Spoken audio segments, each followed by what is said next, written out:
John Nelson Cooper made his first knife back in 1924.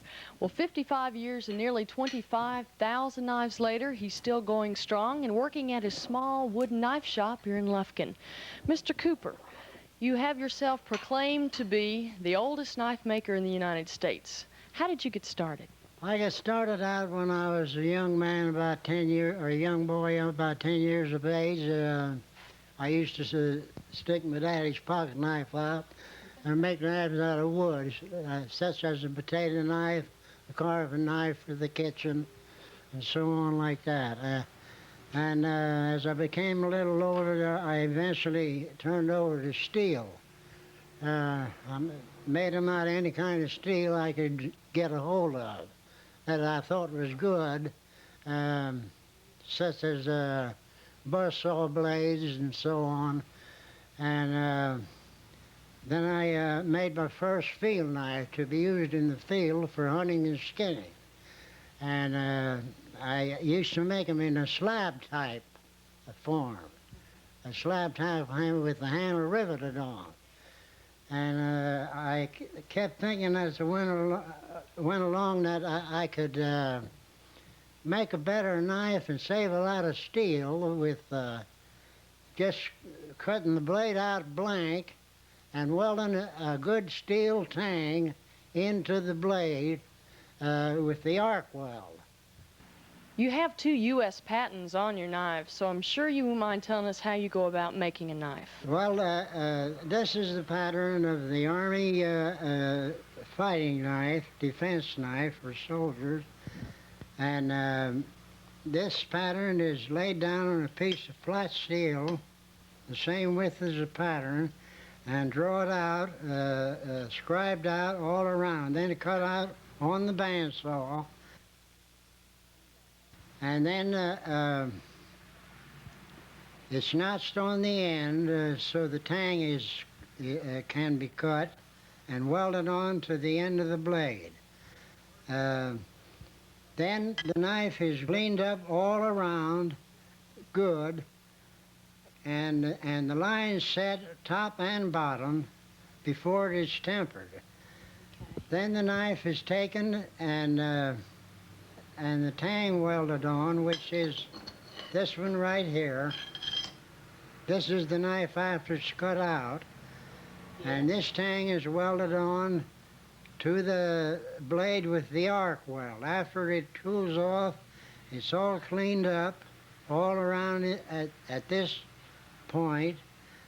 And when that's all cleaned up and all the scratch and everything taken out, this is the hilt, which is pattern of the hilt, which is cut out of 7030 cartridge brass, which is very good welding brass. And that's slipped on tight up against the blade after it's cleaned up, and then welded all the way around the top on both sides with about 4 layers of weld, 4 times around. Then I turn the knife over and weld it down in that countersink to catch the tang good all the way through.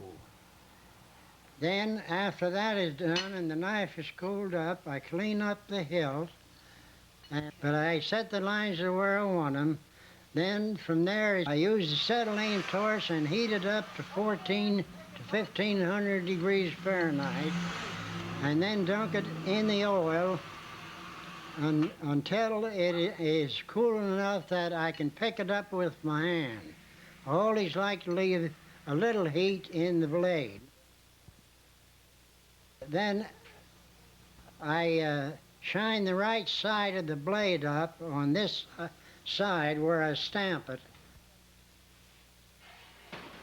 Then I put it in the oven there and draw it back at 475 degrees for about 30 minutes, which gives me a straw blue color and approximate 58 Rockwell hardness, which is good for any knife. Is it hard for a Cooper knife to break? Well, yeah, very hard. I've never got a broken knife back yet in my whole knife career. After the knife is drawn to the point that I want it, I take it out the oven and leave it lay right here and air cool. I don't touch it until it gets down cool enough all over that I can pick it up with my hand. Then I cut out a piece of micarta about that size, and that slipped on there, fitted up tight against the hilt all around, and the butt caps fitted on here. And on this particular knife, it will have a crown butt cap. And that's how you make a knife. How many types of knives do you make? Well, I would say approximately 25 different ones. Could you show us some of the types you have here? Well, yes. Here's a big game skinner designed by Tommy Bish. He's a big game hunter and a great sportsman. He designed this knife, and it's a good seller, a very good seller. This is a kitchen camper, which is used in the kitchen, out at the fireplace, or in the field, either one. It's a great little knife, and it's also a good seller. And this is the Siskiyou. A small field knife can be used for skinning deer or anything. Has a top and bottom cutting edge. This one the same way, only in a different shape. Strictly skinning knife. This knife here is the attack survival. If an aviator or someone is lost on an island, this has a tubular handle where you can put a 40-foot fishing line, purification tablets, matches, and so forth. Or a little short snort, if you wish. Mr. Cooper, you'd never do that. You don't know me. This is a fillet knife for fish, or can be used for 101 different purposes if necessary.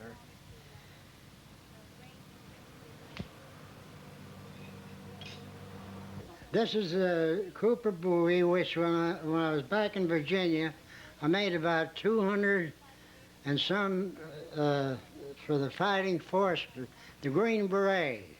That was what they wanted. But I had to anodize the whole blade and all, that it was black, so that it wouldn't reflect any light anywhere. Now this is a fighting knife with finger grips in it. This is a knife was designed by an aviator for an escape knife. It's got saw teeth on the top pointing toward me, so they can run the knife through and rip the fuselage with the cutting teeth on top. And it's got a cutting edge down here and on the bottom, of course.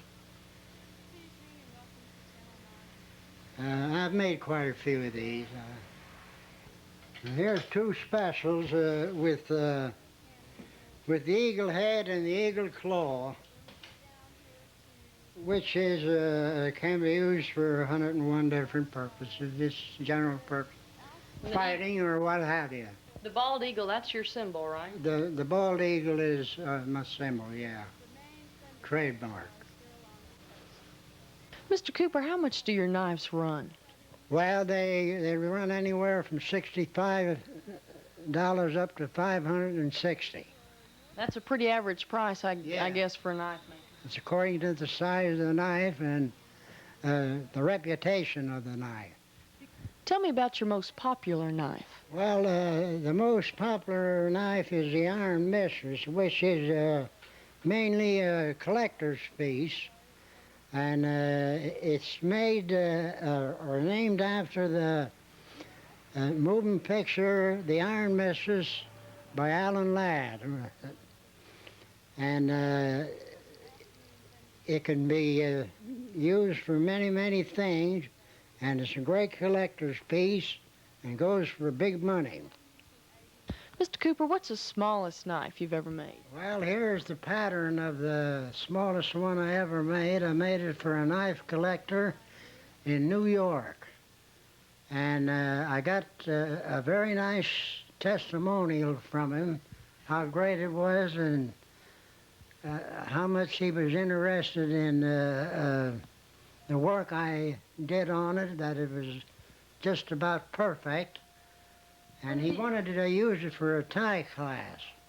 But whether he did or not, I don't know. But I heard a couple of years afterward that it was passed on and sold for $500.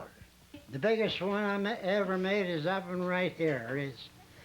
It's on the Cooper Bowie style, and it's 37 inches long and 4 inches wide and weighs 18 pounds.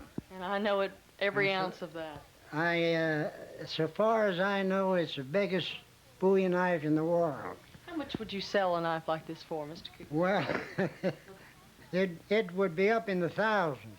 Do you give any guarantee with your knives? Lifetime guarantee, yeah, with every one I make. I'm sure people out there are pretty excited about your knives and would like to get a hold of a Cooper knife with its lifetime guarantee. How would they get a hold of you? Well, come out to 287 Loop on 103 West and keep going 1 mile outside the Lufkin city limits. You pass a burned-out store to the left, and it's only about 200 feet. You'll see two trailers and a house sitting over on the left. Is there a phone number they could call also? Yeah, my phone number is 632-2846. And if you get in any trouble, just ask for Jakey Lenderman. And he'll find you, huh? He'll find me. I get a kick out of making knives. I love to make them. That's the reason I make so many of them. Sometimes I put 10, 12 hours a day in here. And I never get tired of making them. When I start one, I can't hardly wait till I get it done to see what it's going to look like.